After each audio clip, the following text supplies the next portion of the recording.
Good morning students. आज हम understanding human behaviour का चैप्टर पढ़ेंगे। Moods, emotions and organisation behaviour. Moods और इमोशंस के बारे में पढ़ेंगे और ये देखेंगे कि ये ह्यूमन बिहेवियर के साथ या ऑर्गेनाइजेशन बिहेवियर के साथ किस तरह से कनेक्ट होता है।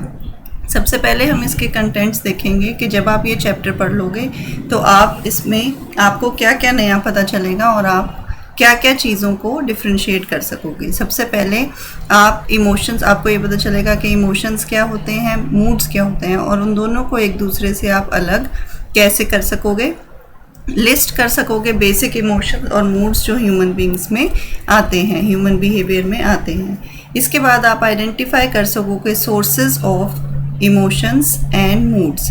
इसके बाद आप इम्पैक्ट शो करोगे जो इमोशनल लेबर का होता है किसी भी एम्प्लॉय के ऊपर। इसके बाद आप कंट्रास्ट करोगे the evidence for and against the existence of emotional intelligence. That means कि अगर किसी पर्सन में इमोशनल इंटेलिजेंस है तो आपको कैसे पता चलेगा, फॉर एंड अगेंस्ट उसकी जो एग्जिस्टेंस है उसके बारे में आपको इसमें पता चलेगा चैप्टर में। इसके बाद आप कंसेप्ट्स जो आपके इमोशंस और मूड्स के हैं उसको ओबी इश्यूज़ में, ऑर्गेनाइजेशनल बिहेवियर के इश्यूज़ में किस तरह से आपने यूज़ करना है वो आपको पता चलेगा।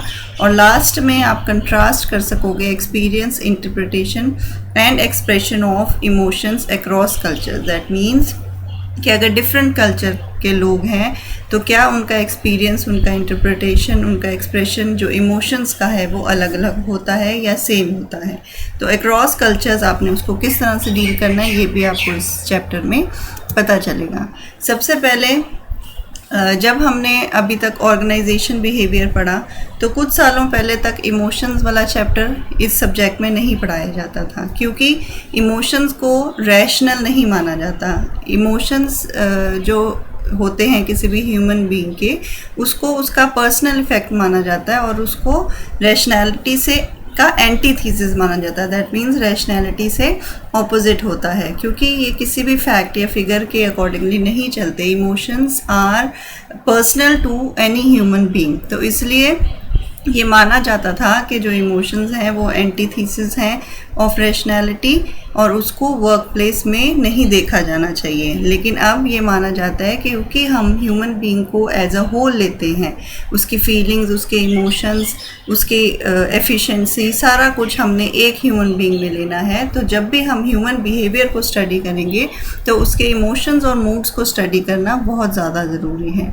और ये भी माना जाता था कि जो इमोशंस हैं किसी भी तरह के वो डिस्ट्रप्टिव हैं वर्क प्लेस के लिए। जब पर्सन इमोशनल होता है तो वो अच्छे से काम नहीं कर पाता। ये दो मिथ थे जो माने जाते थे पहले, लेकिन अब क्योंकि हम आगे इमोशंस को हम पढ़ते हैं, ह्यूमन बीइंग को एज अ होल हम लेते हैं, तो इस वजह से हमें इमोशंस की स्टडी ऑर्गेनाइजेशन बिहेवियर में करनी ज़रूरी है। और ये दो मिथ्स की वजह से पहले ऑर्गेनाइजेशन बिहेवियर को में इमोशंस को ऐड नहीं किया जाता था। अब हमने तीन चीज़ें इसमें पढ़नी हैं। एक है अफेक्ट, दूसरा है इमोशंस और तीसरा है मूड्स। अफेक्ट क्या है? Range of feelings which accompanies emotions and moods. वो सारी फीलिंग्स की रेंज जिसमें इमोशंस और मूड्स दोनों चीज़ें आती हैं। अब आप ये सोचोगे कि इमोशंस और मूड्स में क्या फ़र्क है। मूड्स होते हैं जो they are less intense than emotions, उतना ज़्यादा इंटेंस नहीं होता। जब पर्सनल इमोशनल हो रहा है तो उसकी फीलिंग्स बहुत ज़्यादा डीप होती हैं, बहुत ज़्यादा इंटेंस होती है। लेकिन जब हम मूड की बात करते हैं तो वो इतनी ज़्यादा इंटेंस नहीं होती और वो किसी एक चीज़ के तरफ डायरेक्टेड नहीं होती। जो मूड्स हैं उसके रीजंस बहुत ज़्यादा हो सकते हैं, किसी एक चीज़ के ऊपर वो डायरेक्टेड नहीं होती। इमोशंस इंटेंस फीलिंग्स होते हैं और वो किसी एक पर्सन या किसी एक चीज़ के लिए डायरेक्टेड होंगे। जैसे पर्सन का रिएक्शन हो गया, ऑब्जेक्ट हो गया, किसी स्पेसिफिक ऑब्जेक्ट के ऊपर हो गया, या जो इमोशंस हैं वो धीरे धीरे मूड्स में कन्वर्ट हो सकते हैं। They can be turned into moods क्योंकि इमोशंस इंटेंस हैं और कम टाइम के लिए हैं और मूड जो है वो कम इंटेंस है लेकिन ज़्यादा टाइम के लिए है। तो इमोशंस धीरे धीरे मूड में कन्वर्ट हो सकते हैं। अब इसके डिफरेंस देखेंगे हम। अफेक्ट जो है that is defined as a broad range of feeling that people experience. Broad range है क्योंकि इसमें दोनों चीज़ें, इमोशंस और मूड्स दोनों चीज़ें इंक्लूड हो रही हैं। Affect can be experienced in form of emotions and moods, दोनों के फॉर्म में इसको हम फील कर सकते हैं। तो सबसे पहले हम देखते हैं कि इमोशंस क्या चीज़ होती है। और इमोशंस, ये हमने पिछले स्लाइड में भी किया कि जो इमोशंस हैं वो मूड्स में कन्वर्ट हो सकते हैं। तो इमोशंस क्या है, सबसे पहले ये किसी स्पेसिफिक इवेंट या किसी स्पेसिफिक पर्सन या किसी स्पेसिफिक ऑब्जेक्ट के वजह से कॉज होंगे, उसकी वजह से अराइज होंगे। ये बहुत कम टाइम के लिए होते हैं, कुछ सेकेंड्स या कुछ मिनट्स के लिए ही आते हैं। Specific and numerous in nature, बहुत ज़्यादा है ये। जैसे कौन कौन से इमोशंस हो सकते हैं, गुस्सा हो सकता है, डर हो सकता है, उदासी हो सकती है, खुशी हो सकती है, किसी के साथ नफ़रत हो सकती है, कोई सरप्राइज़ हो सकता है। तो ये सारी जो हैं ये इमोशंस हैं जो आपको फॉर फ्यू सेकेंड्स या फ्यू मिनट्स आते हैं। इसी तरह से ये जो इमोशंस हैं, जब आपको एकदम से कोई इमोशन आया तो आपका फेशियल एक्सप्रेशन चेंज होगा। जैसे आप एक्सपीरियंस भी करते होंगे, अगर आपको एकदम से गुस्सा आया तो आपका फेस भी गुस्से वाला बन जाता है। अगर आपको किसी चीज़ के लिए खुशी हुई तो आप मुस्कुराते हो, आप हंसते हो, तो आपके फेशियल एक्सप्रेशंस जो हैं वो आपके इमोशंस के साथ चेंज होते हैं। And these emotions are action oriented in nature. जब आपको गुस्सा आता है तो आप लड़ाई करते हो किसी के साथ, या आप उसके साथ बहस करते हो या आर्ग्यूमेंट करते हो। जब आपको खुशी होती है या किसी के ऊपर प्यार आता है तो आप उसको हग करते हो, उसका हाथ पकड़ते हो। तो आपका एक्शन होता है अलॉन्ग विद योर इमोशन। तो एक्शन ओरिएंटेड नेचर है। अगर हम मूड्स की बात करते हैं तो moods are general and unclear. किस रीज़न की वजह से हुआ है, वो कोई जनरल रीज़न होगा या अनक्लियर होगा, आपको नहीं पता होगा कि आपका मूड इस तरह का क्यों है। इमोशंस के मुकाबले जो मूड है वो ज़्यादा टाइम तक रहता है, कुछ घंटों के लिए रह सकता है, कुछ दिनों के लिए भी रह सकता है। मोर जनरल, ज़्यादातर दो डायमेंशंस हम इसमें बोलते हैं। मूड्स का पॉजिटिव इफ़ेक्ट हो सकता है और मूड्स का नेगेटिव इफ़ेक्ट हो सकता है, क्योंकि इसमें एक तरह के मूड में there will be multiple specific emotions. उसमें कुछ इमोशंस होंगे, एक पॉजिटिव इफ़ेक्ट है तो उसमें कई तरह के इमोशंस होंगे, अगर नेगेटिव इफ़ेक्ट है तो उसमें कई तरह के इमोशंस होंगे। Generally not indicated by distinct expressions. तो मूड आपके फेस के एक्सप्रेशन से ज़्यादातर नहीं पता चलते। कई बार पता चल जाते हैं लेकिन मोस्ट ऑफ द टाइम वो नहीं पता चलेंगे। And they are cognitive in nature, वो आपके अंदर रहते हैं, they are not action oriented. तो 6 यूनिवर्सल इमोशंस जो माने जाते हैं वो क्या क्या हैं। सबसे पहला है हैप्पीनेस, खुशी जो आपको होती है। Then surprise, fear, sadness, anger and disgust. ये 6 इमोशंस हैं जो यूनिवर्सली माने जाते हैं कि किसी भी ह्यूमन बीइंग में ये 6 इमोशंस हो सकते हैं। अब मूड की बात करते हैं हम, स्ट्रक्चर ऑफ मूड। हमने ये कहा कि 2 तरह के इफ़ेक्ट्स होते हैं मूड में, positive effect and negative effect. ये डायग्राम देखो आपको पता चलेगा। पॉजिटिव इफ़ेक्ट जो है वो हम इसको 4 पार्ट्स में डिवाइड करेंगे। High positive effect, low positive effect, high negative effect and low negative effect. अब यहाँ देखो ये हाई पॉजिटिव इफ़ेक्ट है। तो हाई पॉजिटिव इफ़ेक्ट में क्या क्या आपके इमोशंस हो सकते हैं। आप अलर्ट हो सकते हो, एक्साइटेड हो सकते हो, आप बहुत एक्साइटेड हो कोई काम करने के लिए, आप बहुत खुश हो, you are elated for something, happy. बहुत ज़्यादा खुश होंगे तो इलेटेड बोलते हैं और ठीक ठाक खुश होगे तो हैप्पी बोलते हैं। तो आप जब हाई पॉजिटिव इफेक्ट है आपके मूड में तो आपकी नेचर इस तरह की होगी, आपके इमोशंस इस तरह के आएंगे। आप काम करने में बहुत अलर्ट हो, आप एक्साइटेड हो, इलेटेड हो, हैप्पी हो, सेटिस्फाइड हो, सीरीन हो, काम हो। अब यहाँ पे लो नेगेटिव इफेक्ट आ गया, पॉजिटिविटी ज़्यादा है और नेगेटिविटी कम है। तो लो नेगेटिव इफेक्ट में आप काम रहोगे, आप रिलैक्स्ड रहोगे। और उसके बाद अगर आपका पॉजिटिव इफेक्ट कम होने लगता है तो आप थकने लगोगे, यू विल फटीग्ड, बोर हो जाओगे, डिप्रेस्ड होगे, सैड होगे।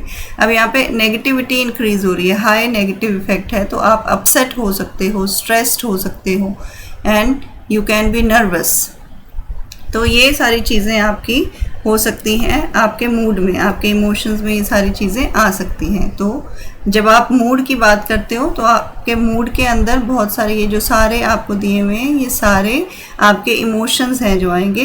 हाई पॉजिटिव इफेक्ट में किस तरह के इमोशंस आ रहे हैं, लो नेगेटिव इफेक्ट में किस तरह के इमोशंस आ रहे हैं, फिर लो पॉजिटिव इफेक्ट में किस तरह के इमोशंस आ रहे हैं, और आपके हाई नेगेटिव इफेक्ट में किस तरह के इमोशंस आ रहे हैं। तो ये मूड को क्लासिफाई किया गया है। इसके बाद हम देखेंगे कि आप ये थे मूड्स, और इसके बाद हमारी आएगी फंक्शंस ऑफ इमोशंस क्या हैं। फंक्शंस ऑफ इमोशंस, हम ये इमोशंस को क्यों पढ़ रहे हैं, यहाँ इसका हमारा क्या फंक्शन है, ये हम देखेंगे इसमें। सबसे पहले इमोशंस एंड रैशनैलिटी। हमने शुरू में ये किया कि इमोशंस और रैशनैलिटी एक मिथ था कि वो दोनों चीज़ें साथ में नहीं चलती। रैशनैलिटी से ऑपोजिट इमोशंस माना जाता है, लेकिन emotions are critical to rational thought. They help us in understanding the world around us. Emotion से हमें ये पता चलता है कि जो हमारे आसपास लोग हैं या जो हमारे आसपास का एनवायरनमेंट है वो किस तरह का है। इमोशन से हमें अपने आसपास के लोगों की नेचर, उनके मूड, उनकी फीलिंग्स के बारे में पता चलता है। सेकंड चीज़ जो इसमें है वो है एवोल्यूशनरी साइकोलॉजी। जो एवोल्यूशन हो रहा है साइकोलॉजी का, उसमें एक थ्योरी के हिसाब से emotion serve as evolutionary purpose, helps in survival of gene pool. जो आपके इमोशंस हैं वो आपके जीन पूल के सर्वाइवल के में हेल्प करते हैं। लेकिन ये जो थ्योरी है ये यूनिवर्सली एक्सेप्टेड नहीं है। ये थ्योरी यूनिवर्सली एक्सेप्टेड नहीं है। नेक्स्ट आता है sources of emotions and moods. किसी की पर्सनालिटी में मूड्स एंड इमोशंस जो हैं उसके सोर्सेज क्या हो सकते हैं। Moods and emotions have a trait component. हमने पर्सनालिटी वाले चैप्टर में किया था कि ट्रेट्स होते हैं ह्यूमन बींग्स में, उनमें कुछ क्वालिटीज़ होती हैं। तो उनकी क्वालिटी, जो उनकी पर्सनैलिटी है, उसमें जो ट्रेट्स हैं उस पर डिपेंड करेगा कि आपके इमोशंस और मूड्स की जो इंटेंसिटी है या जो फ्रीक्वेंसी है वो कैसी रहेगी। तो जो आपके इनबिल्ट ट्रेट्स हैं, जो आपके इनहेरेंट ट्रेट्स हैं, उससे आपको ये पता चल जाता है आप में टेंडेंसी होती है कि आप कुछ मूड्स और इमोशंस ज़्यादा फ्रीक्वेंटली एक्सपीरियंस करते हो या कम फ्रीक्वेंटली एक्सपीरियंस करते हो। जो लोग हैं they experience the same emotions with different intensities. Frequency भी अलग होती है और इंटेंसिटी भी अलग होती है। कितनी डीपली आप किसी इमोशन को फील करते हो आपकी पर्सनैलिटी पे डिपेंड करता है। आपने एक्सपीरियंस भी किया होगा अपनी लाइफ में कि सेम सिचुएशन में अगर दो लोग हैं, किसी को उस सिचुएशन में बहुत ज़्यादा गुस्सा आ जाता है, कुछ लोग उस सिचुएशन में काम रहते हैं। तो वो किस वजह से होता है, क्योंकि उनके इंट्रेट पर्सनैलिटीज़ हैं जिस पे डिपेंड करता है कि वो किस इंटेंसिटी से इमोशन को फील कर रहे हैं या किस फ्रीक्वेंसी से इमोशन को फील कर रहे हैं। तो कंट्रास्ट पर्सनैलिटीज़ हो सकती हैं। जिस तरह से देयर आर मैनी एग्जांपल्स के हो सकता है कि ऐसा पर्सन हो जिसको बहुत जल्दी गुस्सा आ जाता हो, बाकी दूसरा हो जो अनइमोशनल रहे उस एक पर्टिकुलर सिचुएशन में, उसको बिल्कुल भी फ़र्क ही ना पड़े उस सिचुएशन का। तो ये आपकी पर्सनैलिटी के अंदर इनबिल्ट होता है कि आप किस तरह से इमोशन को फील कर रहे हो। Then how strongly you experience your emotions effect, आप किस तरह से फील करते हो, आप किस तरह से एक्सपीरियंस करते हो अपने इमोशन को, उस पर क्या फ़र्क पड़ेगा। इफ़ेक्ट द इंटेंसिटी, जैसे हमने अभी बात की कि कितनी डीपली आप, कितनी ज़्यादा गुस्सा आपको आ रहा है, इंटेंसली कितनी इंटेंसिटी है उसकी। और how strongly they experience their emotions, कितने स्ट्रांगली उसको वो फील करते हैं। Effectively intense people experience both positive and negative emotions more deeply. जो ज़्यादा इफ़ेक्ट होता है जिनके ऊपर, इंटेंस लोग होते हैं, वो अगर खुश होंगे तो बहुत ज़्यादा खुश होंगे और अगर उदास होंगे तो बहुत ज़्यादा उदास होंगे। तो आपने ये चीज़ एक्सपीरियंस की होगी कि कई बार आप किसी अपने फ्रेंड को कोई अपनी बात बताते हो जिस पे आपको बहुत ज़्यादा गुस्सा आया होता है, लेकिन आपका फ्रेंड कहता है इसमें गुस्सा करने वाली क्या बात थी। तो ये जो डिफरेंस है, आपको ऐसा उस टाइम पे फील होता है कि किस तरह की अजीब बात कर रहा है मेरा फ्रेंड, लेकिन ये जो डिफरेंस है ये आपकी पर्सनैलिटी का डिफरेंस होता है। आपके जो ट्रेट्स हैं, आप में जो क्वालिटीज़ हैं आपकी पर्सनैलिटी में, उससे फ़र्क पड़ता है कि आपके इमोशंस इंटेंस होंगे या नहीं होंगे, या फिर आपकी जो फ्रीक्वेंसी है इमोशंस की वो किस तरह की होगी। तो सोर्सेज ऑफ इमोशंस में और हम क्या देख सकते हैं कि क्या क्या रीजंस हैं जिनकी वजह से आपकी जो इमोशंस हैं वो आते हैं। तो सबसे पहला रीज़न है day of the week and time of the day. कुछ रिसर्चेस में ये माना गया है कि जब more positive interactions will likely to occur mid day and later in the week. तो जब वीक स्टार्ट होता है, जैसे संडे है, तो नेगेटिव मूड्स जो हैं वो ज़्यादा होते हैं। Negative moods are highest on Sundays and Mondays and fall throughout the week. तो आप ये देखोगे कि ये जो ग्राफ है, this is for negative moods. Negative moods are high in on Sunday, ये संडे को हाई हैं, high on Sunday and Monday, और उसके बाद ये कम होते जाते हैं। और ये जो ब्लू लाइन देख रहे हो आप, दिस इज़ पॉजिटिव मूड्स, और ये हाईएस्ट है at the end of the week. तो ये हम देखते हैं कि डिपेंड करता है कि कौन सा टाइम चल रहा है, कौन सा दिन चल रहा है, उसके हिसाब से भी आपके मूड्स और इमोशंस जो है वो चेंज होते हैं। वेदर के हिसाब से बहुत कम लोग हैं जिनके ऊपर वेदर का इफ़ेक्ट पड़ता है। कुछ लोगों को वेदर, जैसे सनी वेदर अच्छा लगता है तो they will be positive at that time. कुछ लोगों को विंटर वेदर अच्छा लगता है, वो पॉजिटिव होंगे। बट रिसर्च के हिसाब से वेदर का मूड्स का कोई ज़्यादा रिलेशनशिप नहीं है। Stress, increased stress versions moods. अगर आपकी स्ट्रेस ज़्यादा होती जाएगी तो आपका जो मूड है वो ख़राब होता जाएगा, आप नेगेटिव मूड की तरफ जाते जाओगे।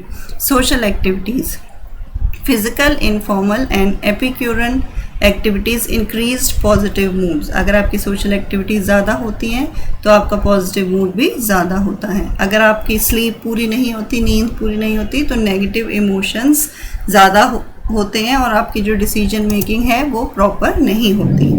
एक्सरसाइज जो है वो पॉजिटिव मूड को एनहेंस करती है। एज अगर आप देखो तो ओल्डर पीपल को नेगेटिव इमोशंस कम फ्रीक्वेंटली आते हैं, उनको गुस्सा भी कम आता है, उनको कम फ्रीक्वेंसी हो जाती है ओल्डर पीपल को। जेंडर के हिसाब से विमेन जो हैं दे शो ग्रेटर इमोशनल एक्सप्रेशन। वो ज़्यादा इमोशनल होती हैं, शो करती हैं ज़्यादा इमोशंस, अपने एक्सप्रेस करती हैं। Experience emotions more intensely and display more frequent expressions of emotions. ज़्यादा फ्रीक्वेंटली वो अपने इमोशंस को शो करती हैं। ये किस वजह से होता है? इस वजह से हो सकता है उनकी सोशलाइजेशन उस तरह से होती है, इस वजह से ऐसा होता है। सोशलाइजेशन कैसे होती है कि बचपन से ही लड़कों को कहा जाता है कि आपने रोना नहीं है, रोते हुए लड़के अच्छे नहीं लगते, या अगर कोई लड़का रोता है तो कहते हैं कि लड़कियों की तरह रोता है, तो वो उस तरह की सोशलाइजेशन होती है। इस वजह से जो फीमेल्स हैं या विमेन हैं, दे show more expressions of emotions. Now next जो आपकी टर्म है वो है emotional labour.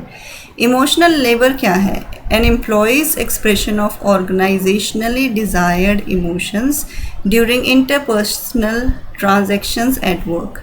Desired emotions, organisationally desired emotions का क्या मतलब है कि जो ऑर्गेनाइजेशन में डिज़ायर किए जाते हैं इमोशंस।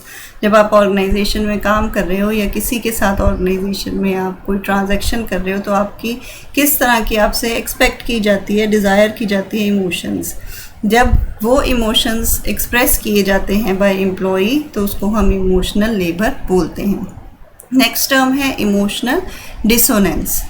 ये क्या होता है? It is when an employee has to project one emotion while simultaneously feeling another. आप अंदर से कुछ और फील कर रहे हो लेकिन आपको शो कुछ और करना पड़ रहा है, तो वो होती है इमोशनल डिसोनेंस। सपोज़ आपको किसी अपने सुपीरियर के ऊपर बहुत ज़्यादा गुस्सा आ रहा है लेकिन आप उस गुस्से को शो नहीं कर सकते, आपको रिस्पेक्ट शो करनी पड़ रही है, तो आप फील कर रहे हो कोई और इमोशन लेकिन आपको शो करना पड़ रहा है कोई और इमोशन, तो उसको हम इमोशनल डिसोनेंस बोलते हैं।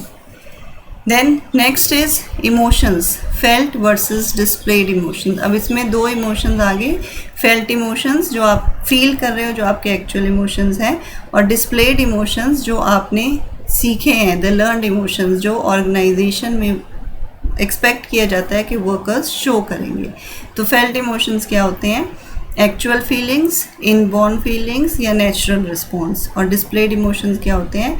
इमोशंस एग्जिबिटेड, जो हम शो कर रहे हैं, जो डिज़ायर्ड हैं ऑर्गेनाइजेशन रिक्वायरमेंट्स के हिसाब से, जो हमने सीखे हैं। So how do you fall victim to office politics? Mostly a difference between felt and displayed emotions. क्या है? ऑफिस में कहते हैं बहुत पॉलिटिक्स है, इस कॉलेज में बहुत पॉलिटिक्स है, या इस वर्क प्लेस में बहुत पॉलिटिक्स है, इस तरह से बताया जाता है। तो इसका मतलब क्या है? इसका मतलब ये है कि जो लोग फील करते हैं, जो इमोशंस उनके अंदर हैं, वो इमोशंस वो डिस्प्ले नहीं कर रहे। तो जो डिफरेंस है इन दोनों चीज़ों के बीच में, that is called office politics. Emotions जो हैं वो कभी न्यूट्रल नहीं हो सकते, इस बात का आपने ध्यान रखना है। इमोशन या तो पॉजिटिव होंगे या फिर नेगेटिव होंगे। अगर न्यूट्रल है, अगर कोई पर्सन न्यूट्रल है तो ही इज़ इमोशनलेस। तो emotions can never be neutral. Surface acting is hiding one's true emotions. तो अगर आप ये टर्म के क्रॉस आते हो सरफेस एक्टिंग, तो उसका क्या मतलब होता है कि अपने ट्रू इमोशंस को छुपा के रखना, उसको हम सरफेस एक्टिंग बोलते हैं। और डीप एक्टिंग क्या है? Is trying to change one's feelings based on display rules. अपने आप को ये समझाना कि नहीं, जिस तरह से मैं डिस्प्ले कर रहा हूँ, मैं अपनी फीलिंग्स को उसी हिसाब से चेंज करूँ। Now what is emotional intelligence? आप लोगों ने ये वर्ड काफ़ी बारी सुना होगा, इमोशनल इंटेलिजेंस। एक IQ आपने सुना होगा, एक EQ आपने सुना, EI आपने सुना होगा। तो इमोशनल इंटेलिजेंस जो है, this is a person's ability to be self-aware, that is to recognize his or her own emotions as experienced। कि हमें खुद के बारे में पता है क्या, हम ऐसा हमें पता है कि हम इस टाइम पे किस तरह से फील कर रहे हैं। ये सब लोग नहीं कर पाते। अगर आप किसी वजह से डिप्रेस्ड हो तो आपको पता होना चाहिए कि I am depressed. Many people don't know it. Detect, जो दूसरी चीज़ इमोशनल इंटेलिजेंस में आती है, ये है डिटेक्ट इमोशंस इन अदर्स, दूसरे लोगों के इमोशंस को समझना। और तीसरी चीज़ है manage emotional clues and information. जो इमोशनल क्यूज़ या इन्फॉर्मेशन हमें हमारे या हमारे आसपास के मिल रहे हैं, उसको किस तरह से हम मैनेज कर सकते हैं। अब ये जो इमोशनल इंटेलिजेंस है, this is associated with high job performance. आप अगर इमोशनली इंटेलिजेंस हो तो आपकी जॉब परफॉर्मेंस अच्छी रहेगी। कैसे? द एबिलिटी, कैपेसिटी और skill to perceive, assess and manage the emotions of oneself, of others and of the group. अपने इमोशंस आप मैनेज कर सकते हो, आपको पता चल रहा है कि आपके क्या इमोशंस आ रहे हैं और उसको आप मैनेज कर पा रहे हो। दूसरे के भी आपको पता चल रहे हो और उसको मैनेज कर पा रहे हो, और जो ग्रुप है आपका उसको भी आप मैनेज कर पा रहे हो, तो आपकी जो परफॉर्मेंस है वो ज़्यादा होगी। अब जब हम इमोशनल इंटेलिजेंस की बात करते हैं तो इसमें फॉर और अगेंस्ट दोनों केसेस आते हैं। कुछ रिसर्चेस ये मानती है कि इमोशनल इंटेलिजेंस जो है वो अच्छी है, और कुछ लोग मानते हैं कि it is not worth studying. क्यों? फॉर जो लोग बोलते हैं वो कहते हैं intuitive feel it make sense, कि आपको इंट्यूशन होती है, बहुत बारी आप फील करते हो चीज़ों को, और जब आपको इंट्यूशन हो रही है तो वो इंट्यूशन जो है वो सच भी होती है। लेकिन जो अगेंस्ट बोलते हैं, जैसे कि इमोशनल इंटेलिजेंस इज़ टू वेग अ कंसेप्ट। आप इसको ना तो मेजर कर सकते हो, ना आप इसको फील कर सकते हो, तो ये वेग है। Then emotional intelligence predicts criteria that matter positively correlated to high job performance. ये कहते हैं कि जो इमोशनल इंटेलिजेंस है वो हाई जॉब परफॉर्मेंस से पॉजिटिवली रिलेटेड है, कोरिलेटेड है। लेकिन जब आप जो अगेंस्ट बोलते हैं वो ये कहते हैं जब आप इमोशनल इंटेलिजेंस को मेजर ही नहीं कर सकते तो आप उसको कोरिलेट कैसे करोगे।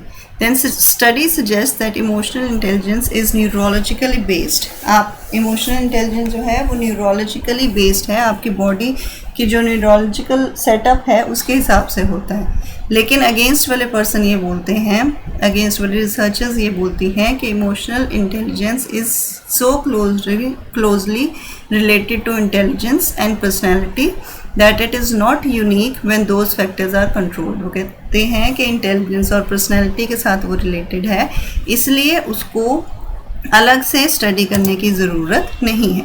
अब हमने जो ये इमोशंस और मूड्स पढ़े, हमें समझ आ गया कि ये सारी चीज़ें क्या हैं। तो अब हम देखेंगे कि इसको हम ऑर्गेनाइजेशन बिहेवियर में या किसी भी ऑर्गेनाइजेशन में किस तरह से रिलेट करेंगे, किस तरह से इसकी एप्लीकेशन करेंगे। तो सबसे पहला जो एप्लीकेशन है इसकी वो है सिलेक्शन। एम्प्लॉयर्स जो हैं वो इमोशनल इंटेलिजेंस को एक फैक्टर रख सकते हैं when they are hiring for jobs जिसमें high degree of social interaction की ज़रूरत है। इसी तरह से सेकंड, डिसीजन मेकिंग में हेल्प हो सकता है। जो पॉजिटिव इमोशंस हैं वो प्रॉब्लम सॉल्विंग स्किल्स को इंक्रीज़ करते हैं और न्यू इन्फॉर्मेशन को एनालाइज और अंडरस्टैंड करने में हेल्पफुल होते हैं। तो इमोशनली चार्ज्ड पीपल जो हैं they make poor decisions, lose patience to analyse the pros and cons. जिनको जो बहुत ज़्यादा इमोशनल होते हैं, बहुत जल्दी से उनके इमोशंस आते हैं, वो दे टेक पुअर डिसीजंस। और पीपल जिनको those who experience positive emotions वो गुड डिसीजन मेकर्स होते हैं और उनकी प्रॉब्लम सॉल्विंग स्किल्स जो होती हैं वो ज़्यादा अच्छी होती हैं।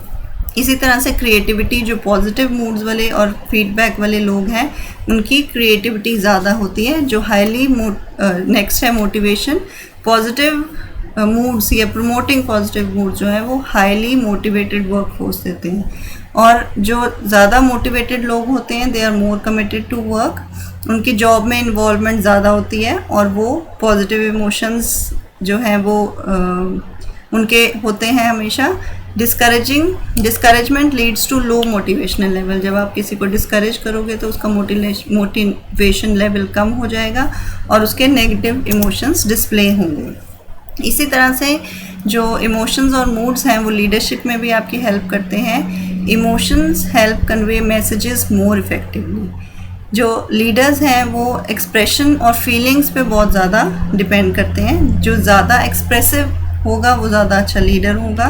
They also read and understand others emotions. वो दूसरों के इमोशंस भी ज़्यादा अच्छी तरह से समझ सकते हैं। और leaders make people follow them by making them emotionally charge. वो लोगों को इमोशनली चार्ज करते हैं और लोग उनको फॉलो करते हैं। और जो इमोशनली चार्ज लोग होते हैं वो चेंजेस को ज़्यादा अच्छे तरीके से एक्सेप्ट करते हैं। नेक्स्ट जो एप्लीकेशन है वो है नेगोशिएशन। नेगोशिएशन, जो इमोशंस होते हैं वो दे मे इम्पेयर नेगोशिएटर परफॉर्मेंस। वो एक नेगोशिएटर परफॉर्मेंस को इम्पेयर कर सकते हैं। Customer service, customers catch emotions from employees called emotional contagion. अगर पॉजिटिव एम्प्लॉय होगा तो जो कस्टमर्स हैं वो पॉजिटिव इमोशंस कैच करेंगे। इसके बाद job attitudes. Emotions at work get carried home but rarely carry over the next day. जो हमारे इमोशंस होते हैं काम पे वो क्या होता है, घर तो चले जाते हैं लेकिन वो अगले दिन तक नहीं आते। देन हम कहते हैं कि कुछ लोग हैं जिनके डेविएंट वर्क प्लेस बिहेवियर है। अब ये डेविएंट वर्क प्लेस बिहेवियर क्या होता है, ये वो नेगेटिव फीलिंग्स हैं या नेगेटिव इमोशंस हैं। Those who feel negative emotions are more likely to engage in deviant behaviour at work. तो एक्शंस जो अगेंस्ट होते हैं, जो नॉर्म्स के, जो रूल्स के अगेंस्ट होते हैं वो डिविएंट वर्क प्लेस बिहेवियर है। तो ये जो एक्शंस हैं ये थ्रेटन मेंबर और organisations. Such actions are called employee deviance. तो ये जो नॉर्म्स को या रूल्स को तोड़ते हैं लोग, उनके बिहेवियर को हम डिविएंट बिहेवियर बोलते हैं। These actions can be violent और non violent. Envy, jealousy, back stabbing etcetera. ये जो सारे किसी से जेलसी करनी, किसी को बैक स्टैब करना, ये सारे जो इमोशंस हैं ये नेगेटिव इमोशंस होते हैं और इसको हम डिविएंट बिहेवियर बोलते हैं। Then another application can be safety and injury at work. जो बैड मूड्स होते हैं या बैड इमोशंस होते हैं उसमें इंजरी एट वर्क जो है वो इंक्रीज़ हो जाती है, क्योंकि जो इंडिविजुअल्स विद नेगेटिव मूड हैं वो ज़्यादा एंग्शियस रहते हैं और ज़्यादा कंसंट्रेट नहीं कर पाते, डिस्ट्रैक्ट हो जाते हैं और जिस वजह से उनकी जो उनकी कंसंट्रेशन है वो ख़राब होती है और एक्सीडेंट प्रोन हो जाते हैं वो। और ऐसे लोग जो हमेशा पेसिमिस्टिक रहते हैं, जो नेगेटिव थिंकिंग वाले होते हैं कि कहीं मैं ये काम करूं तो कहीं मुझको कोई चोट ना लग जाए या मैं इंजर्ड ना हो जाऊं, उन लोगों को ज़्यादा चांसेस होते हैं कि वो पैनिक क्रिएट करेंगे या फिर फ्रीज अप करेंगे जब भी कोई थ्रेटनिंग सिचुएशन आएगी।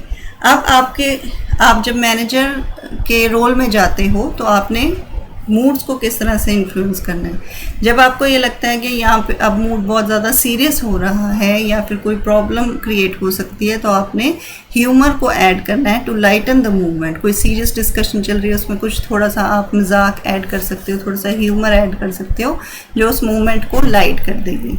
इसी तरह से जो लोग अच्छा काम करते हैं उनको आप अप्रिशिएट कर सकते हो, कुछ वर्ड्स बोल दो अप्रिसिएशन के, कुछ रिवॉर्ड्स दे दो अप्रिसिएशन के लिए, उससे भी जो मूड्स हैं वो अच्छे हो जाते हैं। अब खुद अगर आप अच्छे मूड में रहोगे, if you are in good mood yourself, तो आपके एग्जाम्पल से भी लोग सीखते हैं। और आप कोशिश करो कि जब आप लोगों को हायर करते हो तो आप पॉजिटिव पीपल को हायर करो। अब ग्लोबल इम्प्लीकेशंस क्या हैं, ये हमने पढ़ना है कि does the degree to which people experience emotions vary across culture. अगर आप अलग अलग कल्चर के लोगों की बात करोगे तो क्या उनकी जो डिग्री है इमोशंस को एक्सपीरियंस करने की वो अलग अलग होती है। Do people's interpretation of emotions vary across culture, जो वो सोचते हैं इमोशंस के बारे में, जो इंटरप्रेट करते हैं इमोशंस के बारे में, क्या वो अलग अलग होती है।